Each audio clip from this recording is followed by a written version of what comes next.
Nothing in this podcast is intended as investment advice, and the people in this podcast may hold positions in the stocks they talk about. Do not buy any investment based solely on a tip or recommendation. Please do your own research.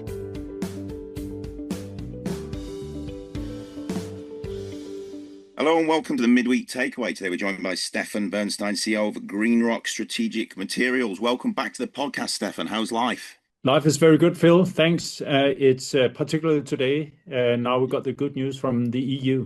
Absolutely, yeah. I mean, obviously, following a major announcement from the European Commission, GreenRoc's Amitsoq Graphite project in Greenland has officially been granted strategic project status under the EU's Critical Raw Materials Act, not only for graphite extraction, but also for processing into anode active material. This designation opens the door to priority permitting and potential financial support, reinforcing Amitsoq's importance to Europe's green energy, tech and defence ambitions.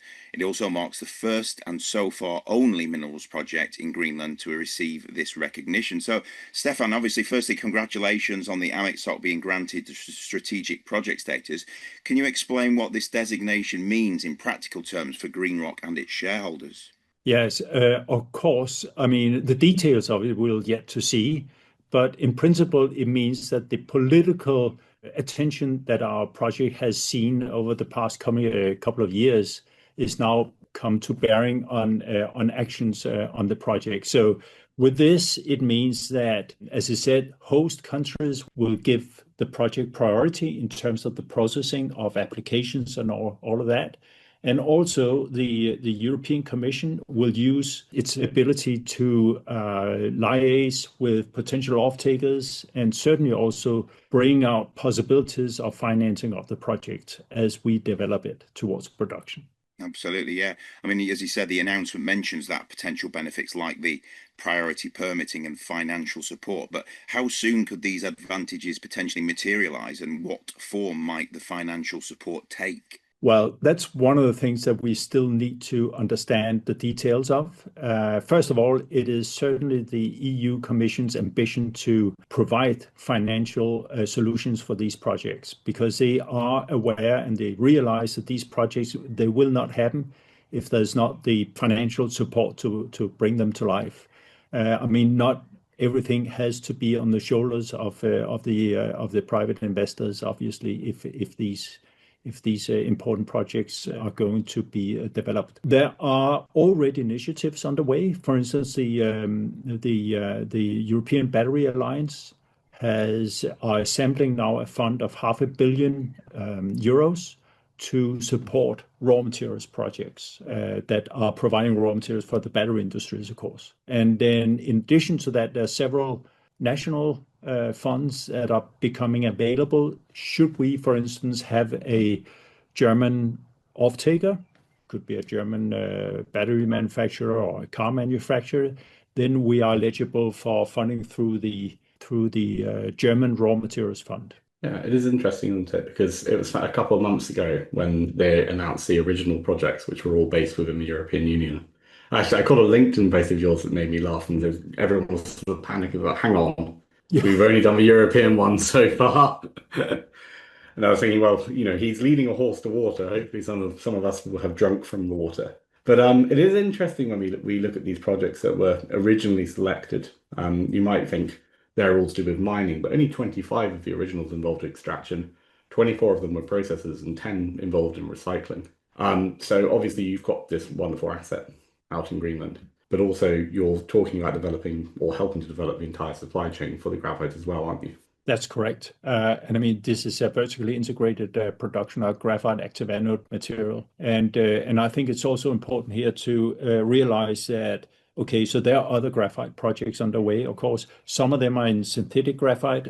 Some of them are at different stages of development. I think that to supply and satisfy Europe's coming demand of graphite, we need more than one or two projects to come live over the coming decades. So we really see these other projects as potentially like colleague projects to supply Europe with this critical raw material. It's also about jurisdictional security, isn't it? I mean, the only other company that I follow in Greenland is Amitsoq, which is obviously a very close neighbour. But exactly.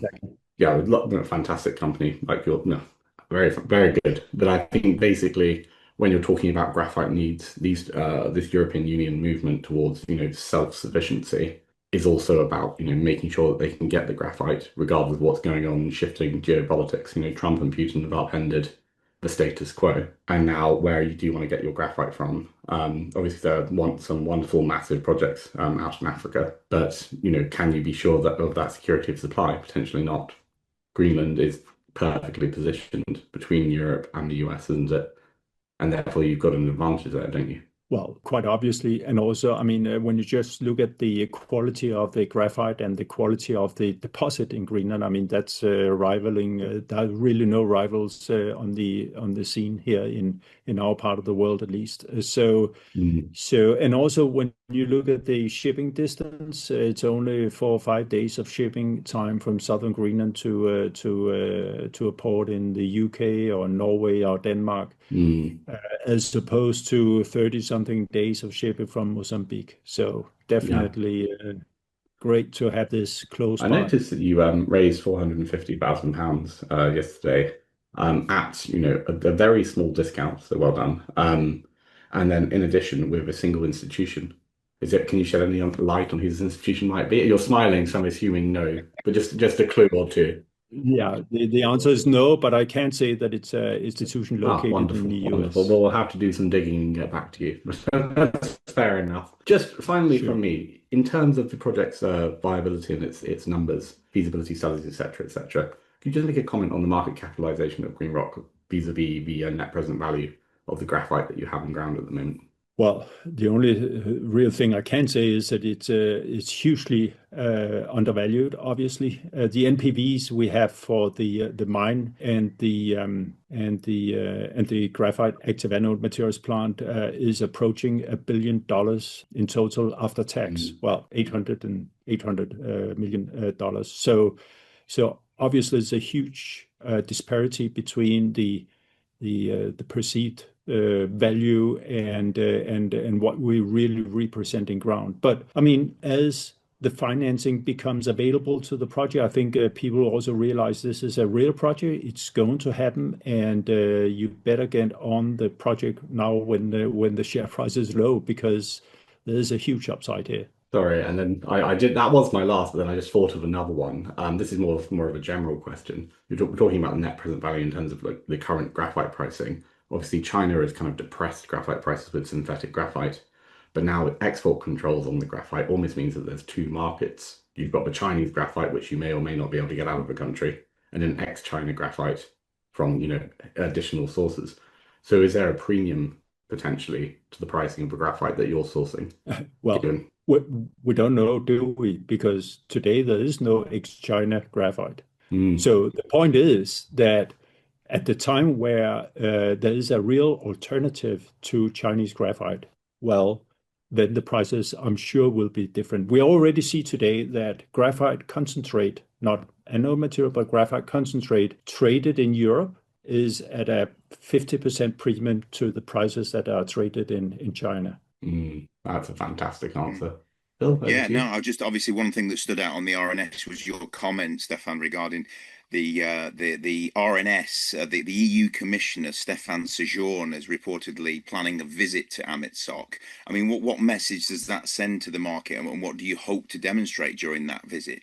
Well, first of all, show that mining in Greenland can be done. It's real. It is a historic mine, so that's easy to demonstrate. And actually, when we just turn around and look up the valley towards Amaroq's gold project there, here's an active mine. So that's a great way to show that.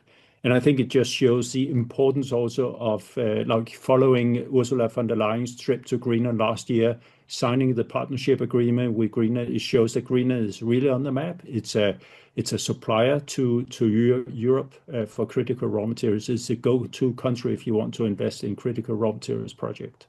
Very good. It's a great answer. And on that note, we'll say Stefan Bernstein, CEO of GreenRoc Strategic Materials. Thanks very much for appearing on the podcast. Thanks, Phil. Thanks for the opportunity.